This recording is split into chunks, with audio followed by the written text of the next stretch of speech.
बेटा हम लोग पहुंचे, ये सब्जेक्ट का नाम है, नया चैप्टर है आज, principles and practices of accounting 2। ये डिपार्टमेंटल अकाउंट्स है चैप्टर का नाम। और ये जो मैं आज टॉपिक समझाऊंगा ये आपको थियरी वाले पेजेस में लिखना है। पहले अच्छी तरह समझो डिपार्टमेंटल अकाउंट होता क्या है। यहाँ पे हमारी एक फैक्ट्री है, यहाँ एक कंपनी है जिसमें अलग अलग डिपार्टमेंट्स हैं। मोस्टली जितने भी क्वेश्चंस दिए होते हैं उसमें 3 डिपार्टमेंट होते हैं। तो अब हमारे बिजनेस में जितने भी एक्सपेंसेस हो रहे हैं, जितने भी इनकम्स हो रहे हैं हमारे बिजनेस में, उन एक्सपेंसेस और इनकम्स को अलग अलग डिपार्टमेंट्स में हमको डिस्ट्रीब्यूट करना है। आपको कम से कम 10 या 15 एक्सपेंसेस दिए होंगे और आपको बोला होगा कि बताओ ये इन एक्सपेंसेस को आप डिपार्टमेंट में, तीनों डिपार्टमेंट में कैसे डिस्ट्रीब्यूट करोगे। तो हर एक एक्सपेंस को और हर एक इनकम को डिस्ट्रीब्यूट करने के लिए एक अलग रेशियो होगा। वही हमारा पहला टॉपिक भी है और वही इस चैप्टर का सबसे इंपॉर्टेंट टॉपिक भी है कि कौन से एक्सपेंस को कौन से रेशियो में डिस्ट्रीब्यूट करोगे। ठीक है, मैं आपको एक रफ आइडिया बताता हूँ कि कैसा स्टेटमेंट होगा इस चैप्टर में। स्टेटमेंट शोइंग द, आप डिस्ट्रीब्यूशन भी बोल सकते हो, स्टेटमेंट शोइंग द डिस्ट्रीब्यूशन और अलोकेशन ऑफ एक्सपेंसेस। एक्सपेंसेस को ओवरहेड्स भी बोलते हैं, एक्सपेंसेस या ओवरहेड्स एक ही बात है। स्टेटमेंट शोइंग द डिस्ट्रीब्यूशन और allocation of expenses, overheads into various departments. तो मैं आपको पहले एक रफ एक स्टेटमेंट बना के दिखाता हूं कि किस तरीके की स्टेटमेंट इस चैप्टर में होती है। अब आप लोगों को यहाँ पे सबसे पहले हम लोग लिख देते हैं सीरियल नंबर। सीरियल नंबर के बाद यहाँ पे नेम ऑफ एक्सपेंस, कौन सा एक्सपेंस आपको डिस्ट्रीब्यूट करना है। पहले सीरियल नंबर, फिर नेम ऑफ एक्सपेंस। एक्सपेंस को मैंने पहले भी बताया ओवरहेड भी बोलते हैं, कौन सा ओवरहेड आप डिस्ट्रीब्यूट कर रहे हो। फिर इस ओवरहेड को, इस एक्सपेंस को कौन से रेशियो में डिस्ट्रीब्यूट करोगे। अब रेशियो को हम लोग बेसिस ऑफ अलोकेशन भी बोलते हैं, बेसिस ऑफ अलोकेशन या रेशियो एक ही बात है। अब यहाँ पे उसी एक्सपेंस का टोटल अमाउंट हम लिखेंगे, जो भी एक्सपेंस हमको डिस्ट्रीब्यूट करना है उसका टोटल अमाउंट इन रुपीस लिखेंगे। फिर इसी टोटल अमाउंट को हम अलग अलग डिपार्टमेंट्स में डिस्ट्रीब्यूट कर देंगे। मान लो हमारे 3 डिपार्टमेंट है, डिपार्टमेंट ए, डिपार्टमेंट बी और डिपार्टमेंट सी, ऐसे 3 डिपार्टमेंट है। तो इस तरीके से एक स्टेटमेंट हमको बनानी है। मैं 2 मिनट लाइंस ड्रॉ कर दूं तो क्लियरली दूर से देखे।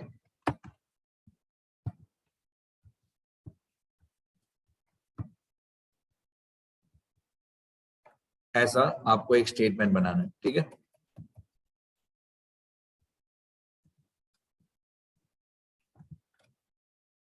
ये आपका स्टेटमेंट है, serial number, name of expense और overhead, basis of allocation, total amount, फिर डिपार्टमेंट ए बी सी।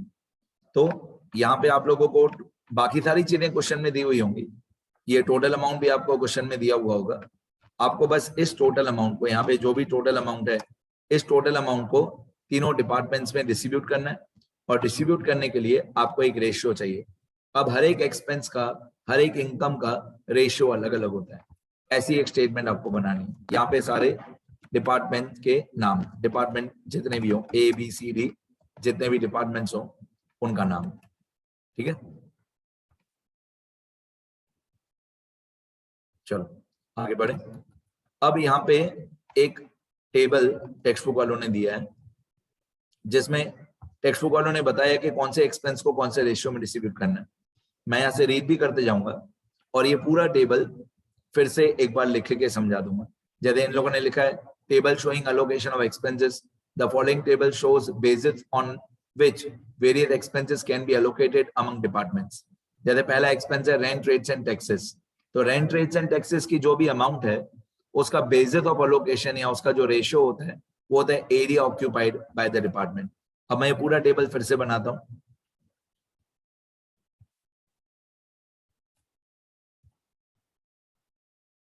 और ट्राई करूंगा मैं हर एक चीज एक्सप्लेन करते जाऊं मैं साथ में।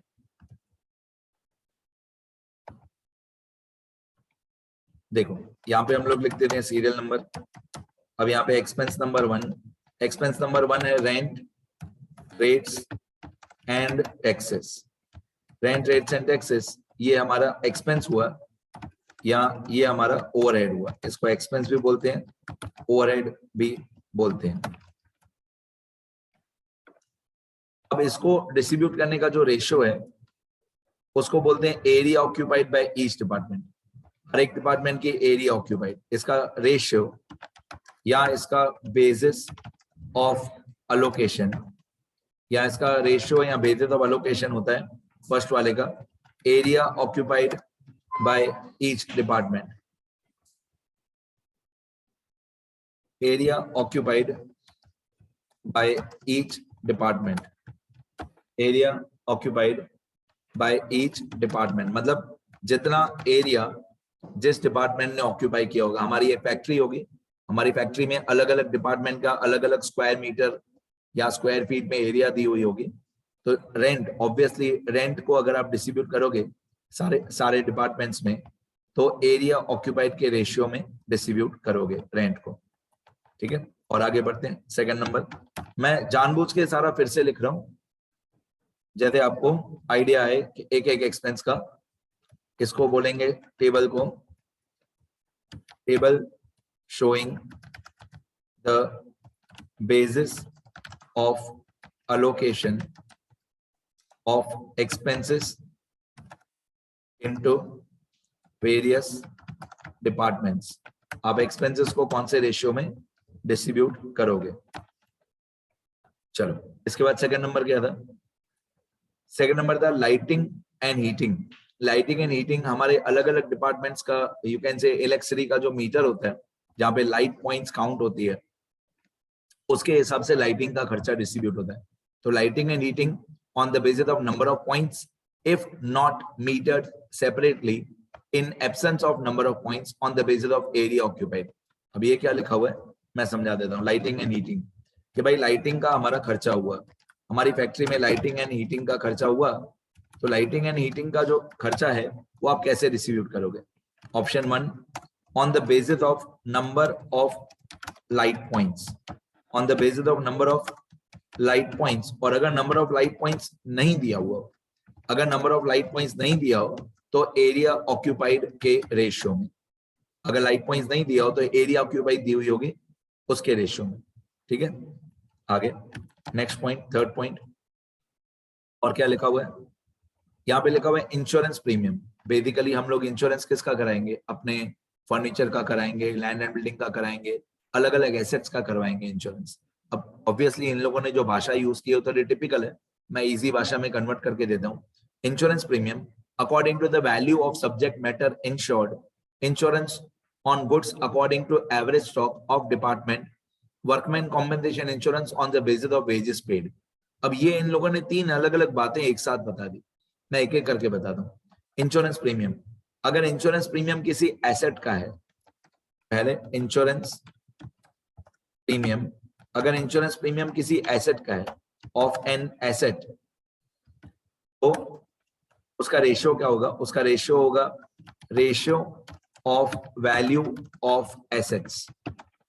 अगर किसी एसेट का, मान लो फर्नीचर का हमने इंश्योरेंस कराया है, तो हम ये देखेंगे कि डिपार्टमेंट ए में कितने रुपए का फर्नीचर है, डिपार्टमेंट बी में कितने रुपए का फर्नीचर है, डिपार्टमेंट सी में कितने रुपए का फर्नीचर है। तो जो वैल्यू ऑफ एसेट है उसका रेशियो निकालेंगे, तीनों में कितने कितने रुपए का फर्नीचर है उसका रेशियो निकालेंगे, उस वैल्यू ऑफ फर्नीचर का रेशियो निकाल के इंश्योरेंस प्रीमियम को हम डिस्ट्रीब्यूट कर देंगे। तो इंश्योरेंस प्रीमियम अगर एसेट का है तो उसका मेथड अलग है। फिर एक इन लोगों ने लिखा था stock, insurance premium of stock या इंश्योरेंस प्रीमियम ऑफ गुड्स। अगर इंश्योरेंस प्रीमियम गुड्स का है या स्टॉक का है, स्टॉक और गुड्स, तो इसमें लिखा हुआ है रेशियो किसका लेना है? Value of average stock, value of average stock of each department. Obviously अगर आप गुड्स का इंश्योरेंस करा रहे हो तो तीनों डिपार्टमेंट का एवरेज स्टॉक दिया हुआ होगा, उस एवरेज स्टॉक का रेशियो निकालो और इस इंश्योरेंस प्रीमियम को डिस्ट्रीब्यूट कर दो। ठीक है, फिर इन लोगों ने लिखा है अगर आप एम्प्लॉइज का इंश्योरेंस करा रहे हो, फिर लिखा है इन लोगों ने यहाँ पे लास्ट में लिखा है workman compensation insurance on the basis of wages paid. तो ये हो गया कि आप किसका इंश्योरेंस करा रहे हो। अगर आप इंश्योरेंस प्रीमियम पे कर रहे हो वर्कर्स का, insurance premium of workers you can say, अगर आप वर्कर्स का इंश्योरेंस प्रीमियम पे कर रहे हो तो इसका रेशियो होता है डायरेक्ट वेजेस। आपको क्वेश्चन में तीनों डिपार्टमेंट का डायरेक्ट वेजेस दिया होगा, उस डायरेक्ट वेजेस का रेशियो निकालो और इंश्योरेंस प्रीमियम ऑफ वर्कर्स को डिस्ट्रीब्यूट कर दो। ठीक है, इसलिए मैं पूरा फिर से लिख रहा हूँ कि मैं ऊपर जो टेक्स्ट बुक वालों ने टेबल दिया है उसको मैं थोड़ा और डिटेल में समझा सकूं। आगे फिर आप लोगों को दिया हुआ है फोर्थ पॉइंट में selling commission, discount allowed, bad dates, packing, carriage outward, advertisement, salesman commission. दिमाग लगाओ, ये सारी चीजें, ये जो सारे एक्सपेंसेस हैं वो हमारे सेल करने के, गुड्स को सेल करने के या हमारी सेल बढ़ाने के खर्चे हैं। देखो सेलिंग एक्सपेंस, डिस्काउंट अलाउड भी हम कस्टमर्स को ही देते हैं सेल बढ़ाने के लिए, बैड डेट भी कस्टमर्स में ही होता है, पैकिंग हम माल पैक इसलिए करते हैं ताकि सेल बढ़े। ठीक है, अगर पार्ले जी बार लारी पे मिलता बिना पैकिंग के, एक लारी वाला आता और पार्ले जी के बिस्किट लेके आता तो आप कभी नहीं खाते। अगर डेयरी मिल्क आता खुला हुआ, ठीक है, डेयरी मिल्क भाई लिक्विड फॉर्म में आता है या खुला हुआ आता, तो डेयरी मिल्क बिकता ही उसकी पैकिंग की वजह से डेयरी मिल्क। तो पैकिंग से क्या होता है, पैकिंग से हमारी सेल्स बढ़ती है, पैकिंग से हमारी सेल्स बढ़ती है। मैंने तो जो बुक्स में पढ़ा है मैंने यही पढ़ा है, packing is a silent salesman. ठीक है, पैकिंग अच्छी होगी तो आपकी सेल अपने आप बढ़ेगी। कैरेज आउटवर्ड हम सेल पे ही पे करते हैं। एडवर्टाइजमेंट, ये तो बच्चों को भी मालूम है, एडवर्टाइज हम करते क्यों है, ताकि हमारी सेल बढ़े। सेल्समैन की कमीशन क्यों देते हो सेल्समैन को कमीशन, ताकि आपकी सेल बढ़े। तो इसमें सामने वाले कॉलम में लिखा हुआ है on the basis of sales of each department. मैं नाम लिखता हूं सारे एक एक करके, selling commission, discount allowed, bad debts, मैं यहाँ पे वन बाय वन सारे नाम लिखता हूँ। Selling commission, discount allowed, bad dates, discount allowed, bad dates, carriage outward, inward नहीं है, carriage outward, carriage outward, packing का खर्चा, packing expenses, advertisement, packing expense, advertisement expense, और सेल्समैन कमीशन या सेल्समैन सैलरी। सेल्समैन कमीशन लिखता हूं मैं, salary अलग शब्द हो जाएगा। सेल्समैन कमीशन 1 2 3 4 5 6 7 7 नाम दिए मैं, ऊपर चेक कर लेते हैं। 1 2 3 4 5 6 7 8 नाम दिए मैं। Discount allowed, packing, bad debts मैंने लिखा सब। सेल्समैन कमीशन चेक कर लेता हूँ कुछ रह तो नहीं गया। 1 2 3 4 5 6 7 7 ही नाम है। On the basis of sales of each department, अगर इन 7 में से कोई भी एक्सपेंस आपको दिया हुआ है तो आप उसको डिस्ट्रीब्यूट करोगे on the basis of total sales value of each department. Total sales of each department, आप total sales of each department निकालोगे, क्वेश्चन में दिया हुआ ही होगा total sales of each department. तो हर एक डिपार्टमेंट की जो सेल है, समझो 1 लाख और 2 लाख और 3 लाख, ऐसे हर एक डिपार्टमेंट की सेल दी हुई है 1 लाख 2 लाख 3 लाख, ये क्वेश्चन में दिया हुआ होगा। तो उसका रेशियो हुआ 1:2:3। तो ये सारे एक्सपेंसेस 1:2:3 में, मतलब सेल्स के रेशियो में डिस्ट्रीब्यूट हो जाएंगे। अब हमेशा 1:2:3 नहीं आएगा, हमेशा ये रेशियो नहीं आएगा 1 2 3, जो टोटल सेल्स की वैल्यू दी हो, टोटल सेल्स की अमाउंट दी हो तीनों डिपार्टमेंट में, उसका रेशियो। आगे फिर आप लोगों को 5th पॉइंट में जो दिया हुआ है, कैरेज इनवर्ड, डिस्काउंट अर्न्ड मतलब discount received, other purchase expenses, wages, railway freight, या मैं और बताऊं यहाँ पे जो एक्सेट्रा लिखा हुआ है, octroi, import duty, custom duty, basically ये सारे हमारे परचेज के खर्चे। ये सारे खर्चे तब होते हैं जब हम गुड्स को परचेज करें। Carriage inward, discount received, other purchase expense, मैं एक एक करके लिखता हूं। Carriage inward, discount received, other purchase expenses, carriage inward, discount received, other purchase expenses, फिर लिखा हुआ है वेजेस, रेलवे फ्रेट, और एक दो नाम मैं अपनी तरफ से भी लिख देता हूं, wages, railway freight, wages, railway freight, और आप बोल सकते हो इंपोर्ट ड्यूटी। इंपोर्ट ड्यूटी तभी पे किया होगा जब कोई गुड्स खरीदे हो। कस्टम ड्यूटी, कस्टम ड्यूटी भी तभी पे किया होगा जब कोई गुड्स खरीदे हो। इसके बाद इंपोर्ट ड्यूटी, कस्टम ड्यूटी के बाद आता है आपका ऑक्ट्रॉय। वैसे रियल लाइफ में अभी कहीं पे ऑक्ट्रॉय है नहीं, पर बुक्स में आता है। ये सारे हमारे परचेज के खर्चे, ठीक है। तो जैसे ऊपर था total sales of each department, इसमें हो जाएगा total purchase of each department. कौन सा रेशियो लोगे आप? हर एक डिपार्टमेंट के परचेज की जो अमाउंट होगी, उस परचेज की अमाउंट का आप रेशियो निकालोगे और इन सारे एक्सपेंसेस को डिस्ट्रीब्यूट कर दोगे।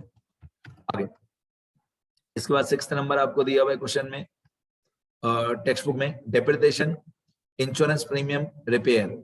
अब यहाँ पे सामने लिखा हुआ है on the basis of capital value of asset. एक एक करके सॉल्व करते हैं। Depreciation, depreciation on the basis of value of asset, मतलब आपको एक टोटल अमाउंट दी हुई है डेप्रिसिएशन की, आपको एक डेप्रिसिएशन की अमाउंट दी हुई है। Depreciation on assets, obviously depreciation assets पे ही होता है, तो डेप्रिसिएशन ऑफ एसेट्स, उसका रेशियो होता है value of assets. Value of assets का रेशियो निकालो और डेप्रिसिएशन को डिस्ट्रीब्यूट कर दो। फिर एक हमने ऊपर लिखा भी, वो फिर से लिखा हुआ है, insurance premium of asset. Insurance फिर से लिखा हुआ है, आप फिर से नहीं लिखोगे तो चलेगा। इंश्योरेंस प्रीमियम ऑफ एसेट्स, उसका भी रेशियो सेम होता है वैल्यू ऑफ एसेट्स। इसके बाद एक दिया हुआ है रिपेयर्स ऑफ एसेट। अगर हमने रिपेयर का खर्चा क्वेश्चन में दिया हुआ है, रिपेयर्स ऑफ एसेट्स, उसका भी रेशियो यही होता है value of assets, same ratio. आगे बढ़ते हैं। और आपको क्वेश्चन में 6 पॉइंट के बाद दिया हुआ है लेबर वेलफेयर एक्सपेंस। दिमाग लगाओ, लेबर वेलफेयर एक्सपेंस, ये आपने अपने वर्कर्स के वेलफेयर के लिए कोई खर्चा किया तो उसका रेशियो यही होगा ना, on the basis of number of workers employed. Simple भाषा में नंबर ऑफ वर्कर्स का रेशियो। लेबर वेलफेयर एक्सपेंस, उसका रेशियो नंबर ऑफ वर्कर्स। सुनते रहो। कौन सा नंबर था? 7। तो मैं 7 जाके लिखूंगा मेरे टेबल में, 7A। अगर हमारे लेबर हैं, वर्कर्स हैं, उनके वेलफेयर के लिए, मतलब आप बोल सकते हो उनकी पढ़ाई लिखाई के लिए, उनकी सोशल सिक्योरिटी के लिए, हमारे लेबर के बच्चों के लिए या हमारे लेबर की वाइफ के लिए हमने कोई खर्चा किया, उनकी सोशल रेस्पॉन्सिबिलिटी हम लोगों ने कंप्लीट की, हमारे लेबर के बच्चों की पढ़ाई का खर्चा हमने किया, तो उसको लेबर वेलफेयर एक्सपेंस बोलते हैं। तो उसका रेशियो होता है number of workers, number of workers के रेशियो। नंबर ऑफ वर्कर्स के रेशियो में लेबर वेलफेयर एक्सपेंस हम डिस्ट्रीब्यूट कर देंगे। फिर 7B canteen expense.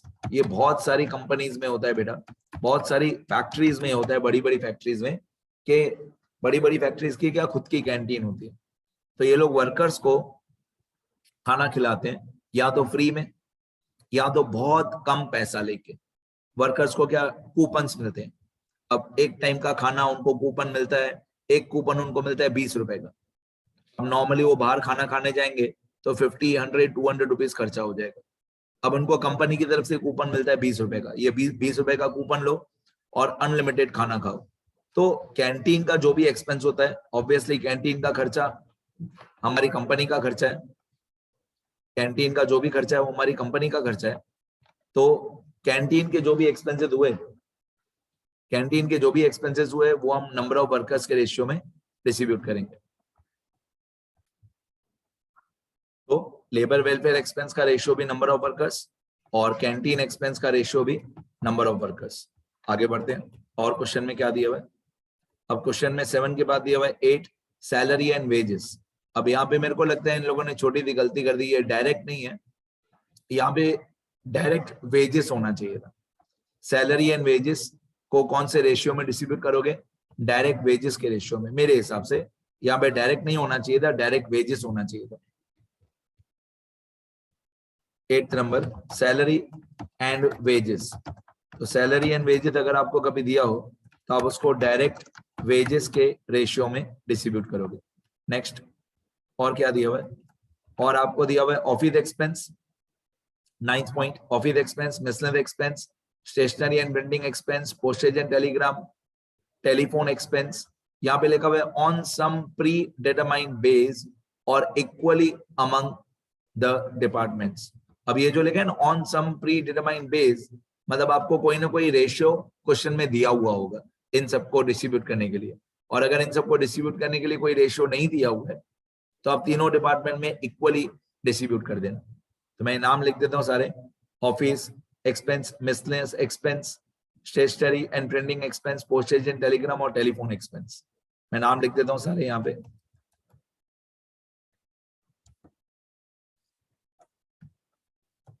Office expense, miscellaneous expense, miscellaneous को सन्ड्री भी बोलते हैं, sundry expense, miscellaneous expense, sundry expense. इसके बाद पोस्टेज एंड टेलीग्राम एक्सपेंस, इसके बाद प्रिंटिंग एंड स्टेशनरी एक्सपेंस,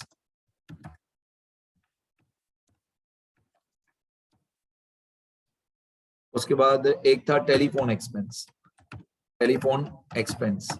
अब इनका मैं नाम रख देता हूं 9A, 9B, 9C, D, E।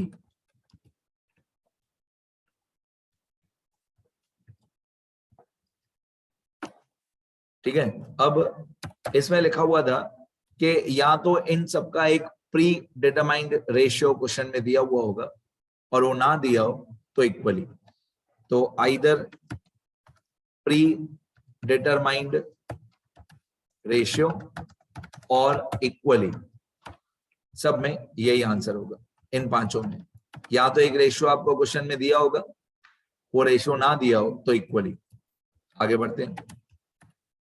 अब 9th के बाद एक 10th पॉइंट लास्ट दी हुई है, ऑडिट फीस। ऑडिट मतलब हमारे अकाउंट्स को चेक करवाने का खर्चा, जो नॉर्मली हम लोग एक सीए को पे करते हैं, चार्टर्ड अकाउंटेंट को पे करते हैं। तो हमारे अकाउंट्स को चेक करवाने, ऑडिट का मतलब ही चेकिंग होता है। Audit fees, interest on debentures, bank charges, general manager salary. सामने लिखा हुआ है it is difficult to allocate such expenses so they are charged to general PNL account. मतलब हम लोग क्या करते हैं, एक डिपार्टमेंट वाइज अलग अलग एक पीएनएल अकाउंट बनाते हैं, तीनों डिपार्टमेंट का अलग अलग, और एक पीएनएल अकाउंट बनाते हैं हम जनरल। भाई उस जनरल पीएनएल अकाउंट में हम ऐसी एंट्रीज लिखते हैं, ऐसे एक्सपेंसेस लिखते हैं जिन एक्सपेंसेस को हम डिस्ट्रीब्यूट नहीं कर सकते। वही यहाँ पे एग्जांपल्स दिए हुए, audit fees, interest on debenture, bank charges, general manager salary. यहाँ पे लिखा हुआ है इन एक्सपेंसेस को हम डिस्ट्रीब्यूट नहीं कर सकते क्योंकि इनका कोई प्रॉपर रेशियो नहीं होता है, इसलिए इनको डिपार्टमेंटल पीएनएल अकाउंट में नहीं लिखते हैं, इनको जनरल पीएनएल अकाउंट में लिखते हैं, वो अलग होता है, डिपार्टमेंटल पीएनएल अलग होता है। तो मैं नाम लिख देता हूं पहले, audit fees, interest on debentures, bank charges.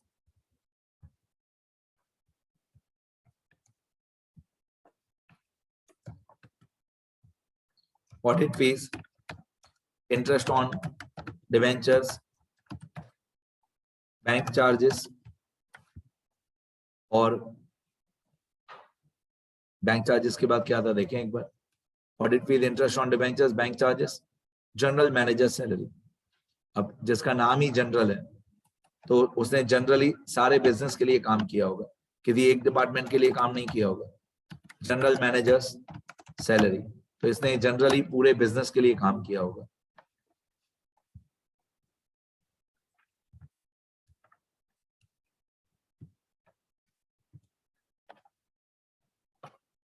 अब यहां पे लिखा हुआ है कि these expenses cannot be allocated or distributed among departments.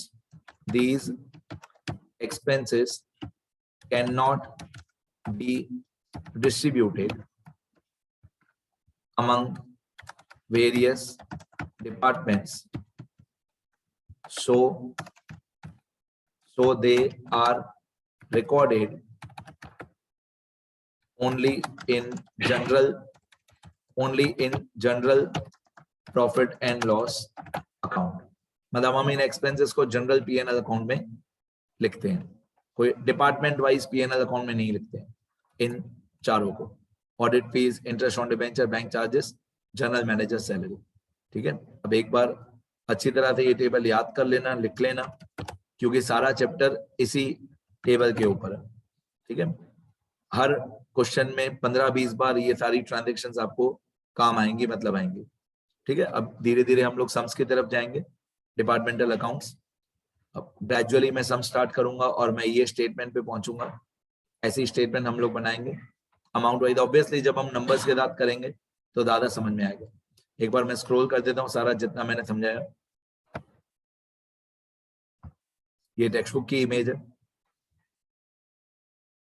ये नहीं लिखना, जो मैंने टेबल बनाया वो लिखना।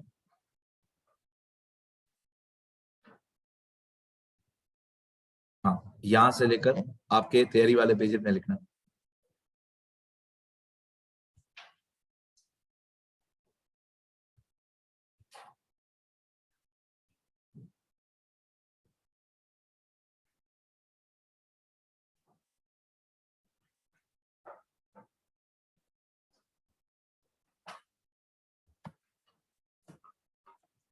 ठीक है, लिखना शुरू करो।